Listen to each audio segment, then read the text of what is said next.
30 নম্বর পারা 29 নম্বর সূরা। আমি শুধু তর্জমা বলি তাইলেই আমার কথা শেষ। সূরা আনকাবুত, এই সূরার প্রথম 5টি আয়াত আমি পড়েছিলাম। আনকাবুত সূরা, সূরাটার নাম হলো আনকাবুত, অর্থ হলো মাকড়সা। মাকড়সা চেনেন? ওই যে হাতির মতো একটি প্রাণী, ছোট্ট, যেটা সুন্দর ঘর বানায়। তো কোরআনুল কারীমে এই সূরাটার নাম মাকড়সা।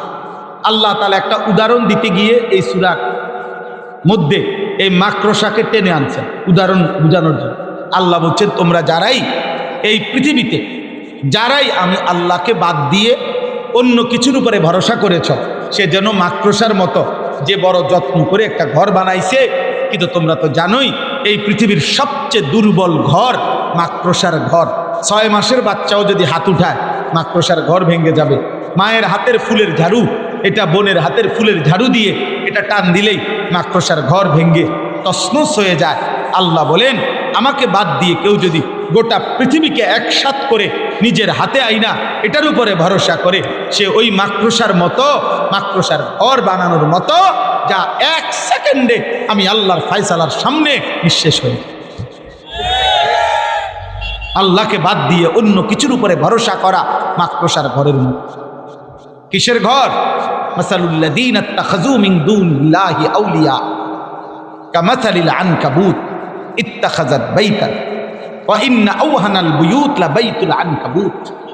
আল্লাহ বলছে একদম দুর্বল ঘর মাকড়সার ঘর। অতএব আমাকে বাদ দিয়ে পারতাম 60 বছর না 600 বছরে 900 বছরে যেটুকু পৃথিবী সাজাইছো, আমার ইসরাফিল, আরে আমার আজরাইল 1 সেকেন্ডে তোমার জান কবজ করে নিয়ে আসবে। দেখবা পেছনের দুনিয়া পড়েই আছে। আনকাবুত। চলেন এবার তর্জমাটুকু শুনেন। বিসমিল্লাহির রহমানির রহিম, আলিফ লাম মিম। এটা কোরআনের মুজিজা। কোরআনুল কারীমের 29টি সূরার শুরুতে আল্লাহ তাআলা এরকম কিছু শব্দ অক্ষর উল্লেখ করেছেন চ্যালেঞ্জ করার জন্য, যে এই অক্ষরগুলোর অর্থ আমি আল্লাহ আমার রসুলকে ব্যতীত আর কাউকে বলি নাই। রবিকেও বলছে আপনি বলবেন না।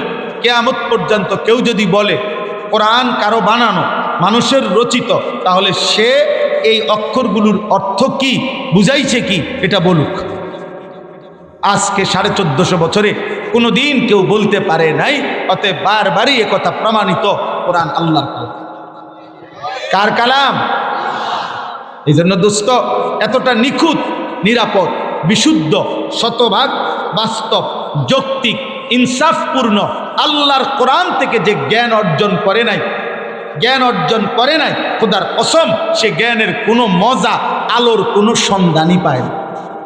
বাকি পৃথিবীর যতগুলো বই আছে, এই বাংলা, অঙ্ক, ইংরেজি, পদার্থ, জীববিজ্ঞান, রসায়ন বিজ্ঞান, উচ্চতর গণিত, তথ্য যোগাযোগ প্রযুক্তি, চিকিৎসা, আইন, যা আছে পৃথিবীর সমস্ত ইউনিভার্সিটির সব বই একসাথ করেও কোরআনুল কারীমের একটি অক্ষরের সমপরিমাণ মর্যাদার কাছেও আসার কোনো যোগ্যতা নেই। অতএব কোরআন যে অর্জন করে নাই, শিখে নাই, সে যেন কিছুই শিখে নাই। আপনি আলোই পান না। আপনি অন্ধকারের মধ্যে কতক্ষণ ঘুরে ঘেরা ইয়া বলছেন যে এত বেশি অন্ধকার, যে এর চাইতে বেশি অন্ধকার, মনে আলোই নাই। না না, আলো আছে, আপনি আলোর সন্ধানই পান না, আলোর সন্ধানই পান না। কোরআনই একমাত্র আলো। রাসূলুল্লাহ সাল্লাল্লাহু আলাইহি সাল্লামের জিন্দেগি আলো।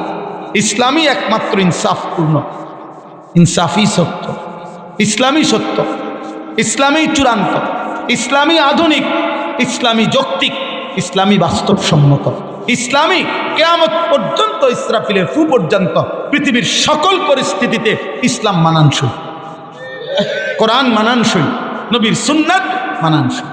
কথা বুঝছেন কিনা?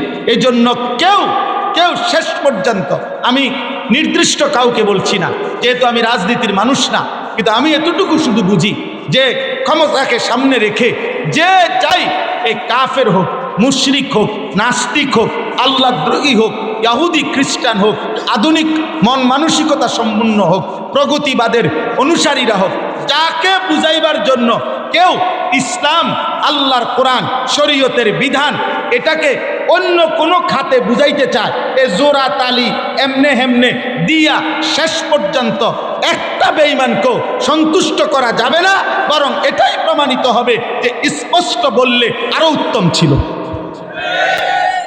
যে ভাই ক্ষমতায় যাই বা না যাই, রাষ্ট্রের ক্ষমতা পাই বা না পাই, সুখে থাকি আর দুঃখে থাকি, জুলুমের শিকার হই আর ইনসাফের শিকার হই, সর্বাবস্থায় জীবন আমার আল্লাহর কোরআন, আমি মানিও আল্লাহর কোরআন, আমি কার্যকর করব আল্লাহর কোরআন।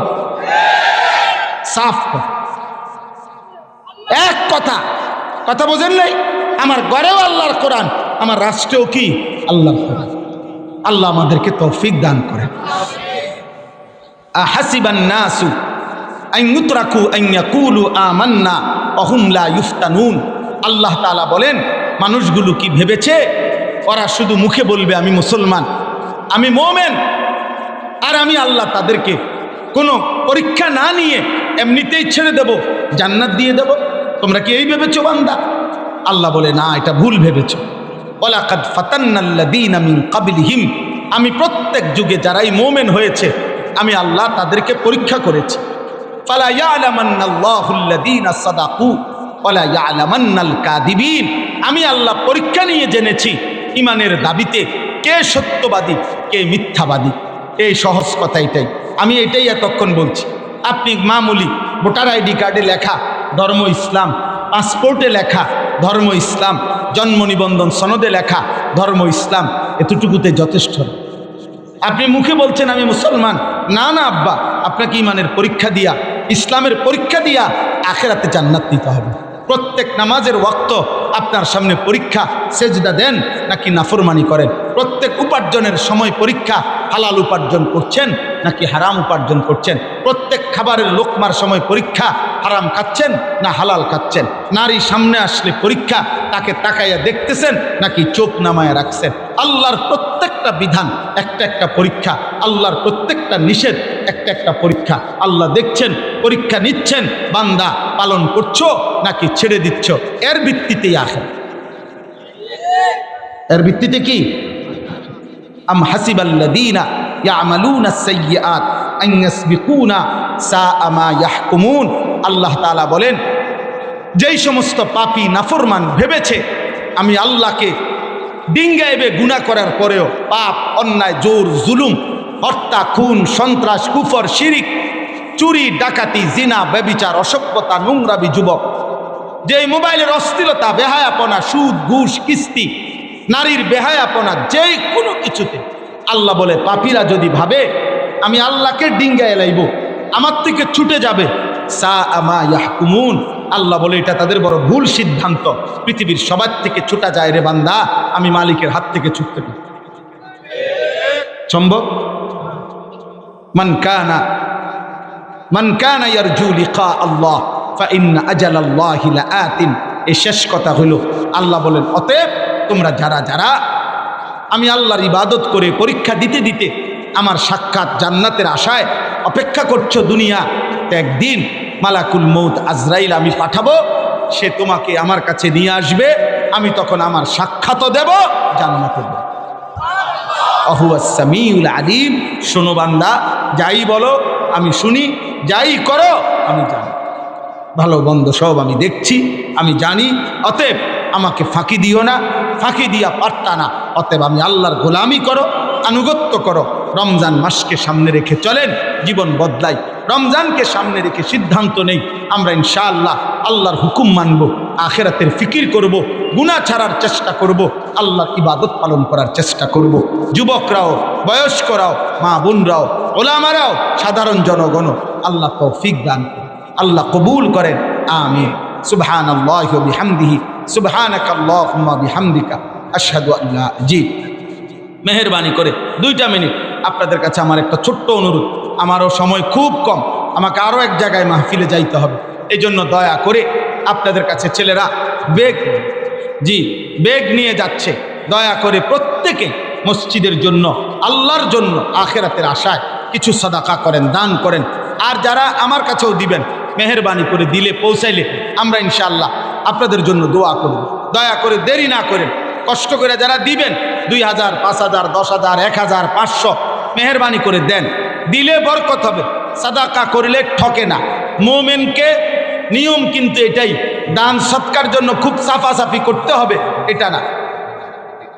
জি, এজন্য প্রত্যেকেই মেহেরবানি করে আপনারা সাদাকা আল্লাহর জন্যই দেন, মসজিদের কাজের জন্যই দেন। মসজিদের বাকি কাজটুকু যেন সহজেই হয়ে যায়। আল্লাহ আপনাদেরকে তৌফিক দান করুন। দেন, আমাদের কাছে কেউ দিলে পৌঁছান কিনা। মাশাআল্লাহ,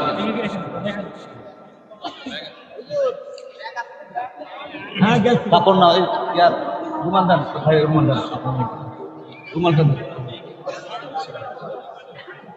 আরেকটা বক্তা আছে, আপনি জি মেহেরবানি করে আরো আপনাদের মাহফিল শেষ হয় নাই আলহামদুলিল্লাহ। আরো একজন আলেমে দ্বীন হযরত কথা বলবেন, দোয়া করবেন। জি, ফরহাদ ভাই 2000 টাকা, মাশাআল্লাহ, প্রিন্সিপাল মহিলা কলেজ।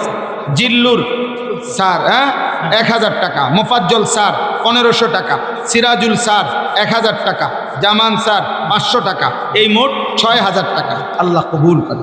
মাশাআল্লাহ, 1000 টাকা, এখানে 100 টাকা। মাশাআল্লাহ।